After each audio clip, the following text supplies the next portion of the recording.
susunod na programa ay rated PG. Ito ay nangangailangan ng patnubay at Hello mga kapuso, ito po ang mainit-init pa naganap dito sa Abot Kamay na Pangarap. Nahuli na nga ni Doc RJ si Moira at dito nga po talagang nasaktan ni Doc RJ ang kanyang asawang sinungaling na si Moira dahil nga po sa pagkakahawak niya habang hinihila dito sa kanyang panga at dito na nga tinatanong ni Doc RJ kung ano ang dahilan bakit nga niya nagawang itulak sa may hagdanan at pinabayaan pa niya ito. Hindi naman makapagsalita si Moira at dito na nga po nagkasisihan ang mag-ina na si Moira at Zoe. Nilaglag nga po ni Zoe ang kanyang ina na si Moira na napilitan lamang siyang sang-ayunan o gawin ang mga hindi nararapat dahil nga sa takot niya dito kay Moira. Dito na nga galit na galit si Moira dahil sa mga sinabi ni Zoe sa kanya na galit na siya dito dahil nga isa siyang kriminal at ayaw nga niyang maging kagaya dito sa kanyang ina na si Moira.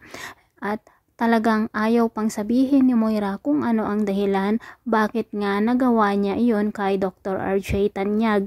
Samantala, habang nga ganon ang pangyayari ay nako naging artista na naman itong si Moira. Oo, kunwari ay nahimatay siya pero Diyos ko, kunwari lang yun para sa ganun nga ay makaiwas siya sa mga tinatanong ni Doc RJ.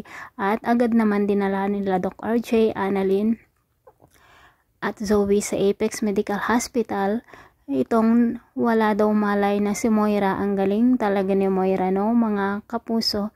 At dito na nga po habang nasa ospital ay talagang tumakas na naman itong si Moira. Sinaktan nga niya ang nurse na nagbabantay sa kanya para lamang sa ganun ay makatakas siya mga kapuso. Samantala sa pag-uusap naman nila Annalyn at Doc RJ, humihingi ng tawad si Doc RJ dito kay Annalyn dahil sa mga nagawa niya noon at sa pagkukulang nga niya dito sa kanyang anak.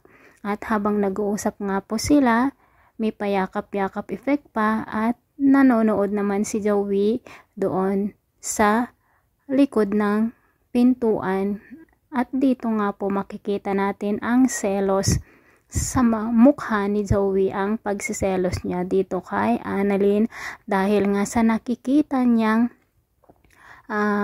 hitsura ng mag-ama na si Annalyn at Dr. Tanyag.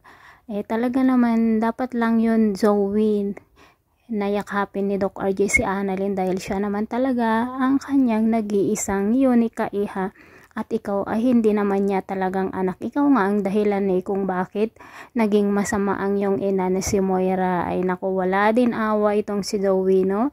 Nilaglag niya talaga ang kanyang ina. Makasarili din talaga no mga kapuso.